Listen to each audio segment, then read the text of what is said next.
Kalau saya kan nggak bisa telepon, beliau yang bisa telepon. Pak Ketua, saya nanya tadi, Bapak minta persetujuan sama pemerintah? Kayaknya minta persetujuan, jadi clear. Jadi untuk tahun ini anggaran Anda akan penuh seperti tahun lalu, nggak dipotong. Jadi dapat 1,6, 1,7 kalau nggak salah. Iya, ada komandan itu. Ya? Iya. Dulu kan saya janji saya mau bicara, belum sempat kesana sini soalnya barusan Pak Ketua udah telepon dan Pak Presiden bilang setuju. Jadi aman Anda semuanya. Tidak lanjut rapat kemarin. Ini tindak lanjut rapat kemarin ya.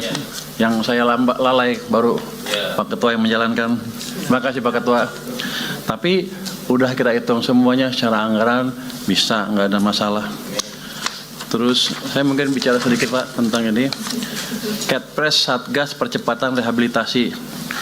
Ini saya cuma mau bacakan sedikit mekanismenya karena banyak yang bingung, saya juga bingung sebetulnya awalnya.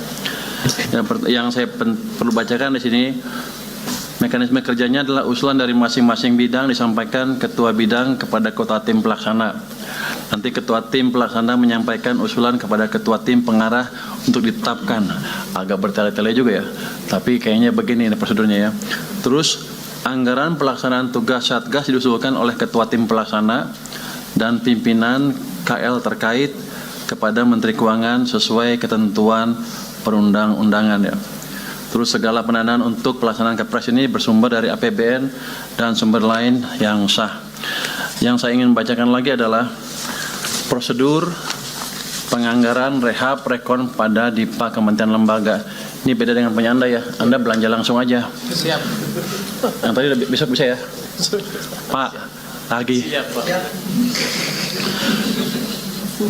Sesuai Kepres nomor 1 2026 tentang Satuan Tugas Percepatan Rehabilitasi dan Rekonstruksi Pasca Bencana Alam di Provinsi Aceh, Provinsi Sumatera Utara, dan Provinsi Sumatera Barat, Kemenko PMK bertindak sebagai Ketua Tim Pengarah Satuan Tugas dan Mendagri sebagai Ketua Tim Pelaksana untuk harmonisasi program bagi kementerian lembaga yang akan menyalurkan bantuan.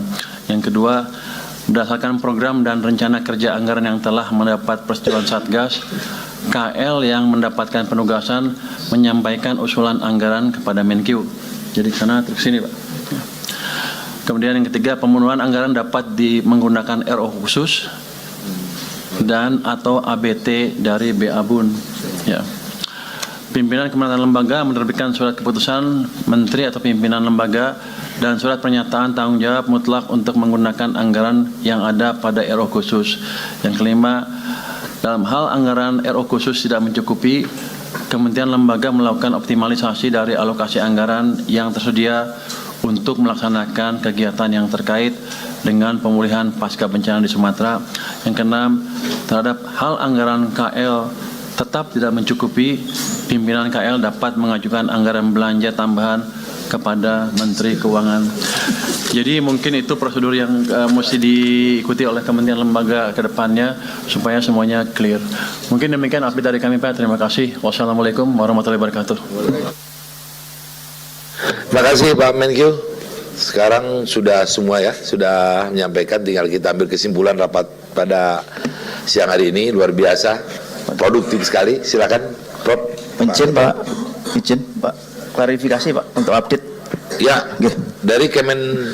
Izin Pak Kemdikdasmen Pak, terkait dengan Mebler yang tadi Pak Tito sampaikan. Jadi minggu depan bos cair Mebler Pak langsung bisa digunakan. Minggu depan kami akan datang mengumpulkan semua dinas untuk verifikasi berapa kebutuhannya Pak.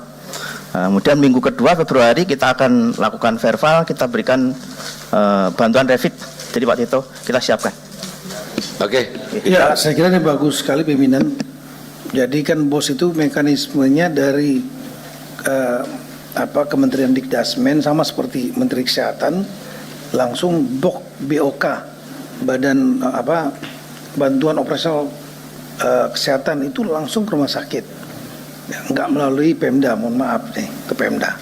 Jadi dari Dikdasmen langsung kepada sekolah. Tapi tolong lengkapi dengan petunjuk teknis kepada sekolah itu yang memberikan power kepada mereka, gak ragu-ragu bahwa uang itu bisa digunakan untuk beli mebeler, peralatan sekolah, dan lain-lain, sehingga mereka bisa nggak ragu-ragu menggunakan itu. Terima kasih. Ya, sepatnya ya, juklak juknisnya. Silakan Prof. Baik, terima kasih. Sampailah kemudian kita pada kesimpulan rapat. Saya ucapkan terima kasih atas kehadiran Bapak-Bapak, Ibu-Ibu sekalian dalam rapat bersama pada hari ini. Dengan kesimpulan rapat sebagai berikut. 1. Bahwa pertanggal 10 Januari pemulihan pasca bencana Sumatera pelaksanaannya oleh Satgas Percepatan Rehabilitasi dan Rekonstruksi Pasca Bencana yang dibentuk oleh pemerintah dipimpin oleh Bapak Tito Karnavian, sehingga Satgas Pemulihan Bencana Pasca Bencana Sumatera DPR akan menjalankan fungsi legislatif di bidang anggaran, pengawasan, regulasi, dan koordinasi. Kemudian yang kedua, rehabilitasi dan rekonstruksi pasca bencana Sumatera yang dilakukan dengan skala nasional yang terintegrasi dengan seluruh kementerian dan lembaga yang tergabung dalam Satgas Percepatan Rehabilitasi dan Rekonstruksi Pasca Bencana Sumatera akan melakukan percepatan-percepatan yang dianggap perlu. 3. Satgas pemerintah dan Satgas DPR menargetkan sebelum puasa roda pemerintahan di seluruh daerah di Sumatera yang terdampak sudah dapat berjalan normal, dan seluruh daerah terdampak telah tersentuh secara bertahap dan dapat dimaksimalkan agar dapat selesai tertanggulangi, diusahakan sebelum Lebaran. Demikian kesimpulan rapat kita pada hari ini. Saya ucapkan terima kasih. Wabillahi taufiq wal hidayah. Wassalamualaikum warahmatullahi wabarakatuh. Waalaikumsalam warahmatullahi wabarakatuh.